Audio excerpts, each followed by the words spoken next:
என்ன போலீஸ் உங்க மண்டைக்குள்ள யாரோ ரான்ற மாதிரி இருக்கா? என்னடா இளமதிக்கு நம்ம இவ்ளோ பண்ணி எதுவும் சொல்லாம போயிட்டாளே, பரம ஏதோ லைட்டா சொன்னதுக்கே இப்படி சிரிக்கிறாளே. அப்புறம் பாட்டெல்லாம் பாடுனீங்க, கடைசியில பார்த்தா இளமதி உங்களை கண்டுக்காம போயிட்டா. அதானே உங்க பிரச்சனை. ஆனா விதியோட கோலத்தை பாத்தீங்களா? எனக்கு இன்னைக்கு இளமதியோட பிறந்த நாள்னு முன்னாடியே தெரியும். ஆனா நீங்க இப்படி எல்லாம் பண்ணுவீங்கன்னு எனக்கு தெரியாது சார். அதான் தெரியாம நேத்து நைட்டே நான் விஷ் பண்ணி தொலைச்சிட்டேன் சார். நான் ஒண்ணும் உங்க அளவுக்கு பெருசாலாம் பண்ணல சார். ஏதோ கோனார் கடையில ஒரு கறி தோசை வாங்கி கொடுத்தேன் பாருங்க, அது இளமதிக்கு ரொம்ப பிடிச்சிருச்சு.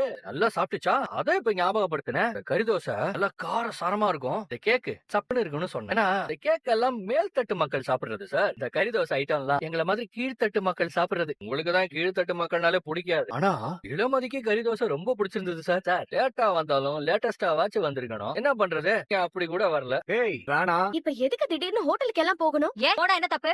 என்ன கேள்வி இது? எதுக்கு போகணும்னு கேட்டா போனா என்ன தப்புன்னு கேக்குறீங்க? இங்க பாரு இளமதி, பரம உதவி பண்ணிருக்கான் அது இதுன்னு லிஸ்ட் போட்டல்ல. ரிஷி தம்பி மட்டும் சலிச்சவரா? அன்னைக்கு வீட்ல பிரச்சனை அனுப்ப அந்த பரமனா வந்து காப்பாத்தனா? ரிஷி தம்பி மட்டும் அன்னைக்கு எல்லாரையும் பேசி அனுப்பலனா எவ்வளவு மானக்கேடா இருக்கும். இதெல்லாம் மறந்துட்டியா? இளமதி, உங்களுக்கு காலையில பண்ண செலிப்ரேஷன்லாம் ரொம்ப கம்மி. இப்பதான் அல்டிமேட்டடா பண்ணணும்னு சில விஷயங்கள் பண்ணிருக்கேன். இது கூட கம்பேர் பண்ணா காலையில பண்ணதெல்லாம் ஒண்ணுமே இல்ல. எங்க வைங்க. Okay sir. இது சாதாரண மோதிரம் இல்ல, யூனிக் டிசைன். இந்த பேட்டர்ன்ல சில பேர் கிட்ட தான் இந்த மோதிரம் இருக்கும். இது லிமிடெட் எடிஷன். உங்க பர்த்டேன்றதுனால நான் வாங்கினது இல்ல. இந்தாங்க போட்டுக்குங்க.